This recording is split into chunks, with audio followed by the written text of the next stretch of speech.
penggemar dan juga para penonton, marilah bersama-sama kita menjadi sukarelawan skuad wajah bagi membentras jenayah dan juga keganasan terhadap wanita. Jadi untuk menerangkan lebih lanjut mengenai skuad wajah ini, saya bersama dengan Puan Zaitun Mahmat, Pengarah Bahagian Pembangunan Psikologi Jabatan Pembangunan Wanita. Assalamualaikum, selamat pagi. Waalaikumsalam warahmatullahi wabarakatuh.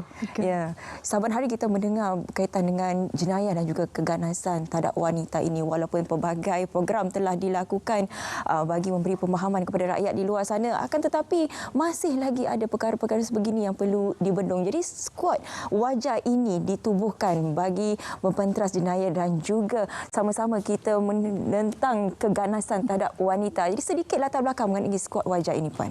Okey, bismillahirrahmanirrahim. Assalamualaikum warahmatullahi wabarakatuh. Terima kasih, Kak. Ya. Okey, saya akan terangkan sedikit berkaitan dengan latar belakang berkaitan dengan skuad wajah. Sebenarnya skuad wajah ini telah ditubuhkan pada tahun 2021 dan telah pun diumumkan semasa perasmian Hari Wanita pada 8 Mac 2021.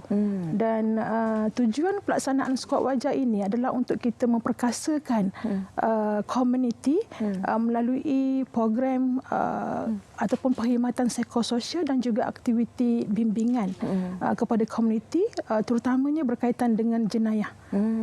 Khususnya jenayah kepada wanita lah yang berlaku dalam komuniti. Betul. So maksudnya kita kata skuad wajah ini adalah sebagai ejen perkhidmatan psikososial. Ia akan melaksanakan bimbingan kepada wanita supaya wanita di luar sana ataupun wanita dalam komuniti ini menjadi seorang yang lebih berani, seorang yang lebih peka kepada keperluan masyarakat. Dan juga kita di pihak jabatan dan juga kementerian kita merasakan penubuhan skuad wajah ini merupakan salah satu usahalah untuk kita memberi pendidikan kepada wanita-wanita di luar sana, terutamanya berkaitan dengan aspek perundangan. Okey, maksudnya wanita-wanita ini akan diberi pengetahuan apakah hak-hak mereka dari aspek perundangan supaya mereka ni celik akal dan berani untuk membuat laporan sekiranya mereka ini berdepan dengan jenayah ataupun diganasi maksudnya. Jenayah terhadap wanita ni kalau kita tengok sehingga sekarang ni banyak berlaku kes-kes jenayah yang ekstrim terhadap wanita. Jadi itulah tujuan kita melantik ataupun menubuhkan skuad wajah di bawah seliaan Jabatan Pembangunan Wanita dalam kalangan komuniti lah. Ya, saya setuju apa pun katakan tadi. Tidak ramai wanita yang mengetahui apakah hak-hak mereka setelah mereka menjadi mangsa kepada keganasan dan juga jenayah ini. Jadi ini antara objektif yang sangat baik oleh skuad wajah ini. Setakat ini selepas ditubuhkan, sudah berapa ramai sebenarnya ahlinya? Dan saya difahamkan ini bukan tertakluk untuk wanita sahaja, lelaki juga boleh menjadi ahli untuk skuad wajah ini. Betul, Ika. Okey, setakat ini daripada tahun 2021 sehingga sekarang, data sehingga sekarang, seramai 329,221 orang yang telah berdaftar sebagai skuad wajah di Jabatan Pembangunan Wanita. Dan antaranya adalah 74,000 lebih merupakan golongan lelaki lah. Kaum lelaki. Maksudnya di sini bahawa dalam pencegahan jenayah terhadap wanita ni kita pun memerlukan sokongan daripada pihak lelaki juga. Betul. Dan nampaknya memang pihak lelaki memang menyokong sama untuk memberhentikan keganasan terhadap wanita. Dan selebihnya adalah seramai 254,000 lebih adalah wanita yang berdaftar dengan skuad wajah di bawah Jabatan Pembangunan Wanita lah. Ya, jadi sepanjang 2021 hingga 2024 ini bagaimana Puan melihat impak wujudannya skuad wajah ini?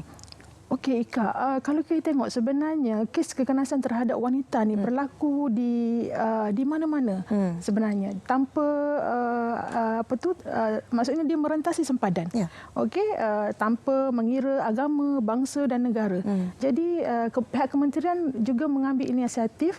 Kalau kita tengok melalui UN Women melalui Pertubuhan Bahasa-Bahasa Bersatu pun telah menetapkan bahawa 25 November merupakan hari menangani keganasan terhadap wanita. Jadi kementerian kita melalui Jabatan Pembangunan Wanita tidak terkecuali untuk menganjurkan hari menangani keganasan terhadap wanita sebenarnya. Dan salah satu inisiatif yang kita ambil adalah dengan penubuhan skop wajah ini jugalah.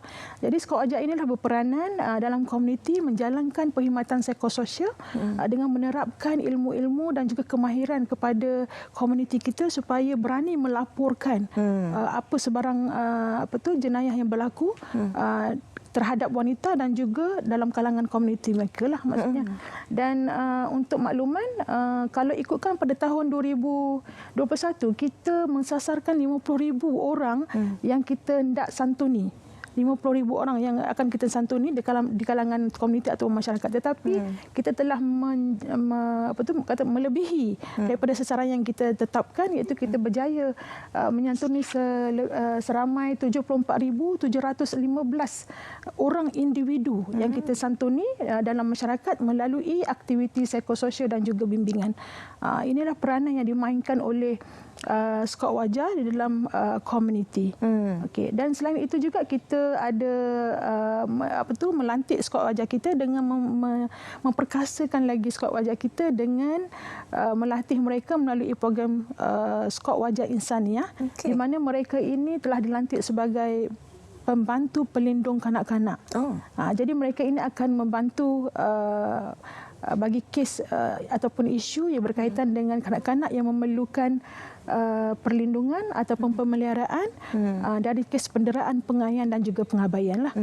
Jadi kita tingkatkan lagi peranan skop wajah kita ni supaya handle juga kes-kes kanak-kanak dalam komuniti sebenarnya. Jika pun boleh kongsikan juga apa di antara kes-kes yang pernah dikendalikan oleh skop wajah ini? Okey, sebenarnya banyak sebenarnya kes-kes yang skop wajah kita telah kendalikan. Salah satu mungkin saya boleh kongsikan di mana skop wajah kita telah pun menerima aduan daripada seorang wanita yang telah mengalami penderaan dari aspek emosi dan juga fizikal oleh suaminya sehinggalah beliau dihalau keluar daripada rumah. So skop wajah kita telah mendengar dan memahami situasi yang berlaku serta merujuk kes tersebut, mangsa tersebut kepada Jabatan Agama Islam dan juga Mahkamah Syariah setelah wanita tersebut membuat keputusan untuk berpisah dengan suami dia lah. Dan turut terkesan adalah anak kepada wanita tersebut yang berusia 8 tahun yang mengalami tekanan dari aspek psikologi juga. Jadi kita telah mendapat kerjasama dengan pihak sekolah untuk menjalankan sesi kaunseling dan telah membantu mangsa tersebut merujuk mahkamah untuk mendapatkan hak penjagaan terhadap anak lah. So kes tersebut telah berjaya dan sekarang wanita tersebut telah pun berpisah dengan suami dan dia telah mendapat hak penjagaan anak lah. Alhamdulillah. Okey, kalau kita boleh lihat di atas meja ni ada juga modul skop wajah. Mungkin boleh Puan kongsikan apa di antara latihan dan juga kursus yang akan diajar kepada skop wajah ini? Ini adalah modul skop wajah yang pertama. Setiap ahli skop wajah kita akan latih mereka dari aspek kemahiran membantu ataupun kemahiran menolong. Dalam modul ini kita terapkan skop wajah dengan kemahiran EARS. EARS itu maksudnya EARS itu adalah empati, atensi, memberi perhatian, R itu adalah respon, S adalah sokongan. Jadi kita fikirkan bahawa skop wajah perlu ada kemahiran sebelum mereka ini membantu orang lain supaya orang yang dibantu itu merasa dirinya difahami. Betul. Ya. Jadi kemahiran tersebut kita terapkan kepada skop wajah melalui latihan yang kita laksanakan dan slot lain juga kita fokuskan kepada informasi berkaitan dengan jenis-jenis jenayah yang biasanya berlaku kepada kaum wanita. Okey, bergerak ke hadapan apa perancangan seterusnya daripada pihak skop wajah ini? Okey, untuk akan datang perancangan kita adalah kita akan lebih mendekati komuniti melalui, maksudnya kita akan mempergiatkan lagi aktiviti psikososial kita kepada komuniti melalui program sumbang bakti skop wajah.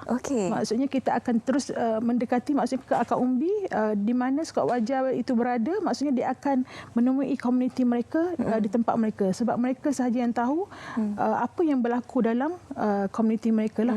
Begitu juga dengan semarak skop wajah. Jadi semarak skop wajah ini kita akan perluaskan maklumat berkaitan dengan skop wajah kepada ketua-ketua komuniti. Jadi ketua-ketua komuniti ini adalah orang yang paling dekat dengan komuniti dan orang yang biasanya tempat komuniti itu datang untuk berkongsi masalah mereka. Okey, jadi kepada anda yang berminat untuk menjadi sukarelawan Skot Wajah ini, boleh terus saja scan ataupun imbas QR code yang tertera di sini, ataupun boleh terus saja layari laman sesawang yang tertera di kaca TV anda. Terima kasih banyak-banyak kita ucapkan kepada Puan Zaitun Mahmat, Pengarah Bahagian Pembangunan Psikologi Jabatan Pembangunan Wanita, kerana sudah berkongsi bersama dengan kami mengenai Skot Wajah. Terima kasih Puan. Sama-sama. Okey, seterusnya kita nak ke Johor pula. Ini untuk Cerita Pagi Johor, program Bubur Lambuk Pandu Lalu Johor FM. Terus saja bersama dengan rakan kita di sana, Nur Maisara. Silakan Maisara.